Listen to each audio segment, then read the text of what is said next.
A vignette is a great way to lead your viewer's eye through your photo and directly to your subject. And with applications like Photoshop, Lightroom, and a variety of plugins, it's never been easier to add a vignette. So in this tip, I'm going to show you a few of my favorites. I'm going to start off in Lightroom because of all the different methods of applying a vignette, I think Lightroom makes it the easiest. To start, I'm going to go over here to the Develop module, and then I'm going to expand the Effects panel to where you see Post-Crop Vignetting. By tapping on this slider and simply dragging to the left, I'm going to introduce some underexposure or darkening on the corners of this image. Again, leading my viewer's eye right here to the subject in the center, which it might already be apparent is the boat. Now if I hit the slash key, I can toggle a before and after image on. You can see that with the single slider, you can very easily introduce a little bit of underexposure and darken those edges, thus leading your viewer's eye through the frame. Now that did a pretty good job incorporating the defaults, but let's take a look at another image and see how we can fine-tune that vignette. This is my friend's dog Chunky. He's going to serve as a great example when we move some of these default sliders around. Now to understand how the vignette sliders work, what I'm going to do is I'm going to drag the amount all the way down, and I'm going to drag the midpoint all the way down, and then skipping over roundness, I'm going to drag feather all the way down. So now we have a pretty harsh circle around Chunky's head. What I typically recommend that you do is drag your amount slider back up, and I'm usually only introducing a little bit of a vignette, somewhere in the range of 10 to 20. There's no real right or wrong answer here, but at minus 23 you can see the separation here.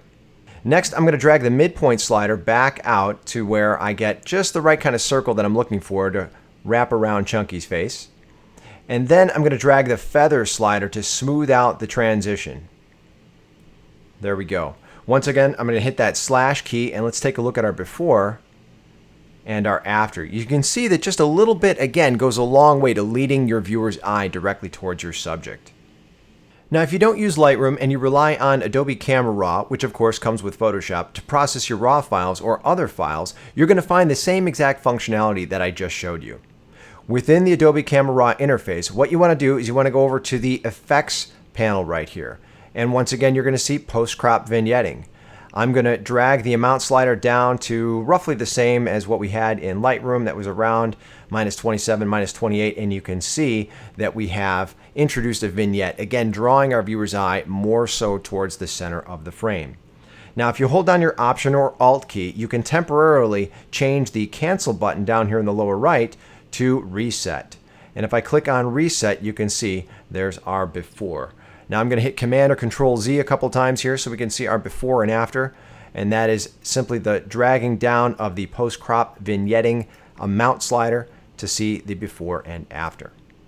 Now that's great if you're working on RAW files or images within Lightroom, but what if you've got an image, maybe it's a PSD, a JPEG, what have you, that you want to selectively or apply the vignette by hand? I'm going to show you a couple of my tried and true favorite methods. This one's pretty simple. I'm going to come over to the Layers panel and create a new layer by clicking on the new layer icon. Next, I'm going to go under Edit, Fill, Contents using black. Now that the layer is black, I'm going to lower the opacity down to say 20 or 30%. That looks pretty good. Next, I'm going to select the Eraser tool from the toolbox, and I'm going to hit the F5 key on the keyboard to bring open my Brushes panel. Now I've brought up the Brushes panel because I want to select a soft round brush. This one in particular is set so that the transfer option is turned on and flow is controlled by pen pressure. What that means is that the edges of the brush are nice and soft, and I'm going to be able to adjust the flow based on how hard I physically press my pen to the tablet. This is going to give me a really nice feathered edge. So I'm going to hit F5 once more to close up the brush panel. And now I'm going to select a larger brush, and I'm essentially going to erase right here in the center the majority of that layer. Now if I hold down my Option or Alt key and click on the visibility icon next to the layer we just created, you can just barely see a little bit of darkening of the edges. I'm going to create a new layer right below that vignette layer by holding down the Command or Control key and clicking on the new layer icon. That's going to create a new layer right below it. And then I'm going to go under Edit and fill that layer with white this time. And the reason why I'm doing that is I want to be able to see the edges a little bit darker. So now if I toggle the visibility of that vignette layer on and off once more, you can see there's no vignette and there's the vignette. Again, darkening of the edges. Let's go ahead and trash that layer 2, and you can see that once more. Let me turn those other layers back on. Toggling that visibility on and off. We've darkened the edges, again drawing our viewer's attention towards the center of the frame, which is our subject, these buoys that are hanging on the wall to dry out. Let's take a look at another example. This next one's my favorite. Once again, I'm going to come down to the Layers panel and click on the new layer icon. And again, I'm going to fill it with black by going under Edit, Fill, Contents, using black.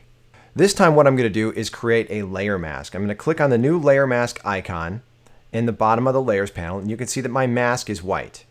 Next, I'm going to select my marquee tool. And I'm going to drag out an elliptical marquee, and you can use a rectangular one as well.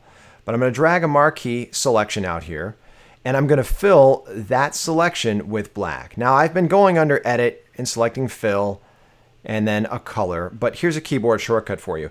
Holding down the Option or Alt key and then clicking the Delete or Backspace key is going to fill your selection with your foreground color. In this case, my foreground color was black.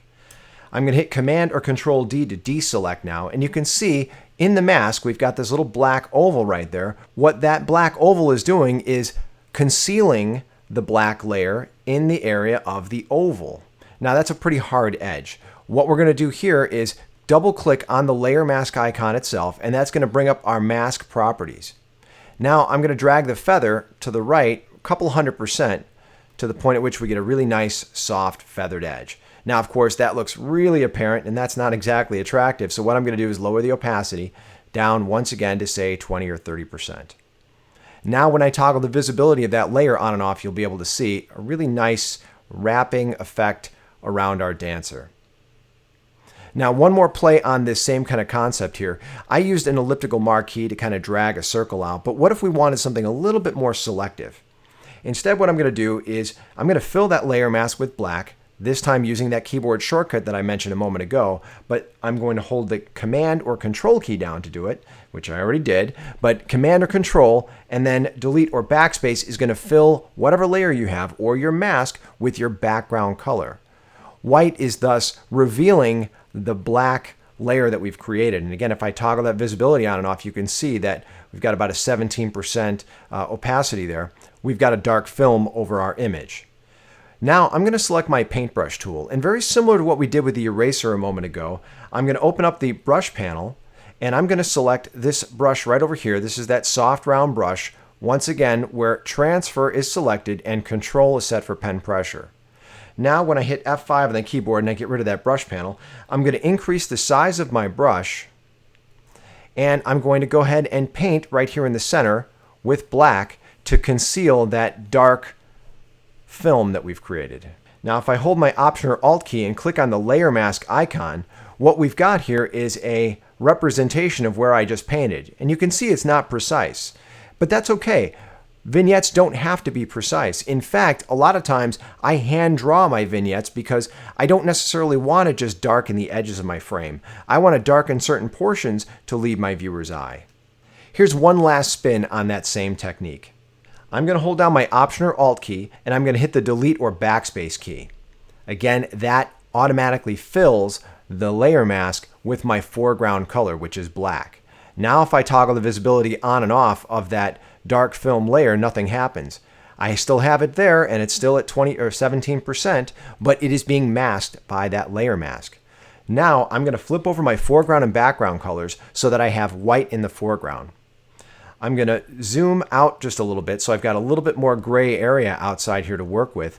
And now what I'm going to do is very gently just kind of give me a little swash with my pen to the tablet on the corners, and a little bit at the top and a little bit at the bottom here on the side. Again, hand drawing that vignette. Now I'm going to toggle that visibility of that layer on and off once more. Here's our before, and there's our after. We get a perfect wrapping of light around our subject, which is the dancer.